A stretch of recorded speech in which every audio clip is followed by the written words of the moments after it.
Bonjour à tous, dans cette vidéo nous allons travailler sur les notions de fonction et nous allons voir comment déterminer les images et les antécédents par le calcul.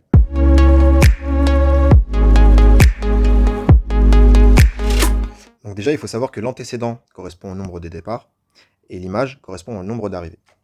Donc on va essayer de voir ensemble l'exercice suivant. Donc on vous dit soit la fonction f définie par f de x égale 6x moins 2. Et la question, donc la première qu'on va devoir résoudre, c'est quelle est l'image de 5 par la fonction f. Donc j'ai lu par l'égalité, mais j'aurais pu vous dire la fonction f qui a x associe 6x moins 2. On va commencer, du coup, la première question, c'est quelle est l'image de 5 par la fonction f. Alors, pour pouvoir trouver l'image de 5, justement, donc pour pouvoir trouver le résultat, donc ça veut dire quoi? Ça veut dire que 5, c'est un antécédent. Si je veux trouver son image, c'est que 5, c'est un antécédent. 5, du coup, correspond au nombre de départ. Donc, ce qu'on va faire, c'est qu'on va devoir remplacer le x par, justement, ce nombre de départ pour déterminer, du coup, l'image. Donc, c'est parti, je prends ma fonction et je remplace le x par 5. Donc, je vais calculer f de 5. Donc, ce qui me donne 6 fois 5 moins 2. Donc pour trouver l'image, il suffit de calculer. Donc 6 fois 5 moins 2, 6 fois 5, ça fait 30, moins 2, ça fait 28. Donc j'ai f de 5 qui vaut 28. Donc voilà l'image de 5 par la fonction f est 28.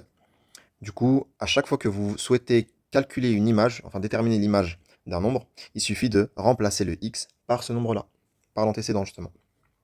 On va voir maintenant ensemble comment déterminer un antécédent, et en l'occurrence, on va essayer de voir comment déterminer l'antécédent de 13 par la fonction f.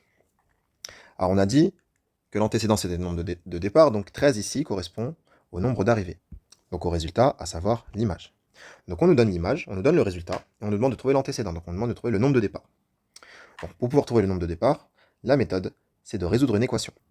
Et ici, dans notre cas, il faut résoudre l'équation f de x, justement, on prend la fonction égale le résultat qui est 13. Du coup, ce qu'il faut faire, c'est qu'on va prendre la fonction f de x, donc c'est 6x moins 2, je vais remplacer f de x par 6x moins 2, qui est la fonction qui est là, égale 13.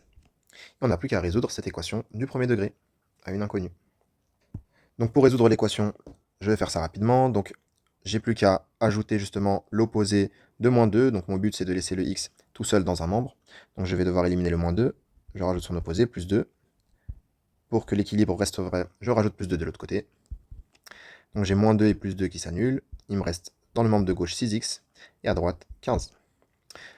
Je suis presque arrivé, il faut que x reste tout seul. Donc pour enlever ce 6 là, il faut que je divise par 6 à gauche, et du coup je dois diviser par 6 à droite pour que l'égalité reste vraie.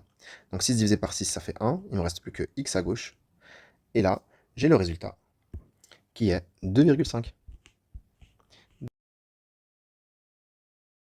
Pour encore plus de maths, n'hésite pas à t'abonner à la chaîne, à voir d'autres vidéos et à visiter le site formamath.fr. Allez, à plus!